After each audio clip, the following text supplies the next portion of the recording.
I think you should sleep in the spare room tonight. I agree. We need to keep our distance. I love you.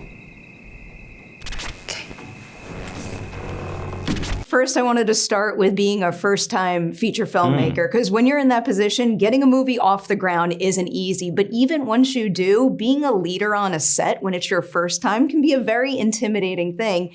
But you had Dave and Alison in your corner, so it made me curious, what is something that they did for you as a first-time feature filmmaker that, you know, not only teed you up for success while making your movie, but also let you do it with confidence? The whole vibe on set was great, and I credit that to Dave and Alison. We had crew in the film that have been working on film sets for 40 years that came up to me after the first day and been like, these are the best bloody actors we've ever bloody worked with, because they're in Australia and they talk like that.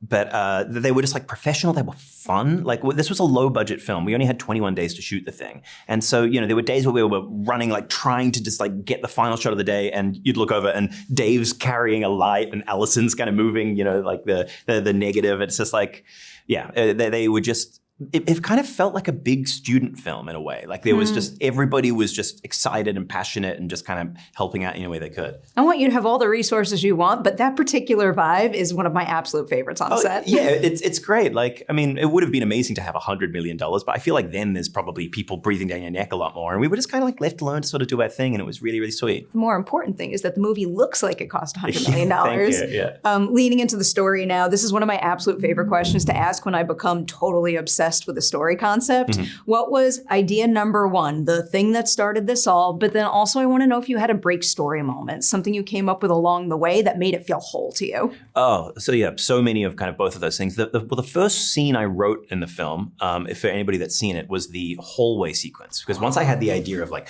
oh, what if a couple was so kind of committed, so enmeshed that their intertwined lives started to manifest in kind of a physical, fleshy way, I was like, okay, what would a scene look like? And so the very first scene I wrote was this hallway scene where they kind of come together for the first time. And I wrote that, and I kind of was reading it, like, and I was like, oh, I like this scene. The scene is good. Let's write the movie now. I was like, oh, that's a cool kind of like John Carpenter-y sort of set piece. And I was so happy with that. But you know, over the course of years of kind of like developing and rewriting the script, there was a little element that I added relatively late, which was this sort of like backstory, adding some lore to the kind of horror concept, which was this, the way that the supernatural stuff begins is in this sort of cave. And it was originally just this kind of like deep Lovecraftian cave, but then on like, you know, the fourth draft or something, I was like, what if somebody had built a church above the cave and it would, like, had been swallowed by the cave? And then I started to think, oh, maybe there's some kind of like cult element or this or that. And that was sort of where I felt like I really kind of elevated it into like, okay, cool, this is like much more thought out than I expected from my dumb brain. Very effective choice. It makes me want a prequel, a sequel, literally everything. And even just seeing two completely different people in a different place in their relationship go through this kind of scenario, I feel like the possibilities are endless. I will full-blown lift the spoiler warning at this point so you could talk about these next points, of course, freely as much as you want. So first, I'm really curious about the design for when they start to come together. Is that something that you always knew exactly how you wanted it to look, or was there any trial and error with that? There was definitely trial and error. You know, we had some amazing concept artists. Like this is my first film. Like, just like having concept artists make art. You know, you get an email and attach. It's just like something from your imagination being drawn by somebody impossibly more talented than you, and I couldn't believe that.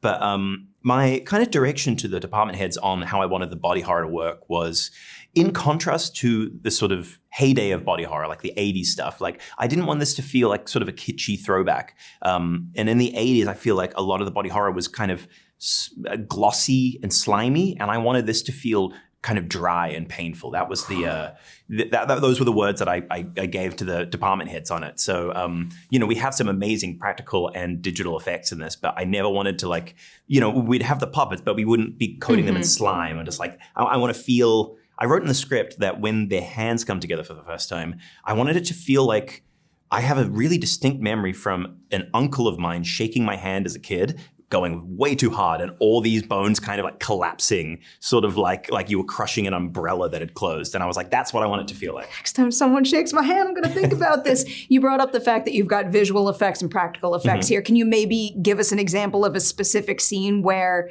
we could see a little bit of both and kind of tell us where you draw the line in that respect? I think other than sort of the, if we're under the spoiler warning. Spoilers. Go for it. The kind of final transformation was visual effects, like absolutely, because like it was so kind of hard to do it. We do have our practical effect in that. We do have a practical leg, a puppet that was fun that Alison was wearing. But everything else has a practical basis that was then often augmented by visual effects.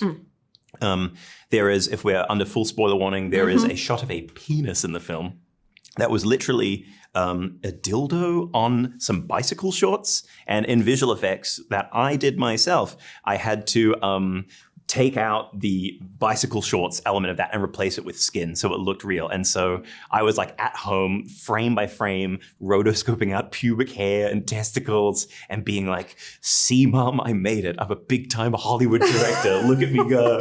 Movie magic at its finest. I love it.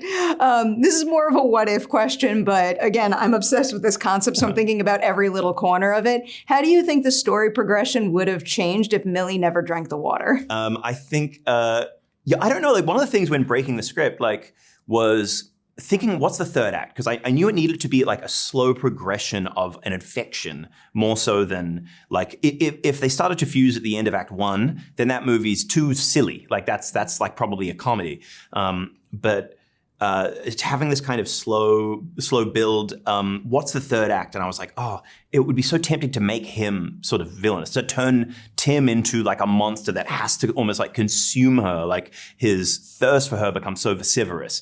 But then I'm like, again, that would just be like, he becomes the horniest guy. Like, I don't know, it would just be so silly. Well, that thought made me consider the idea of like, what if it was a relationship between two people where someone was way more into it than the other, and that person drank the water and it was just like the other person being followed around the entire movie, and that made me feel so uneasy. Yeah, that would be horrible. The fate that befalls the kind of missing hikers in our film is kind of that story. Like that's sort of a story that sort of happens in the background, and I think, the fate that's left of the living hiker, the female version of that couple, is maybe the cruelest thing I've ever seen in a movie. I didn't really intend it. It's like she's like connected to her dead partner, like unable to die in my head because she's like absorbing his nutrients. Then encounters Dave. Dave cuts off her fingers and leaves her in a dark hole to die. Like it's so sad. So dark, so effective, so good. I'll end with the greediest question in the world, but you can't make a movie that I like this much and then not have me ask this. I'm very curious to hear what is next for you,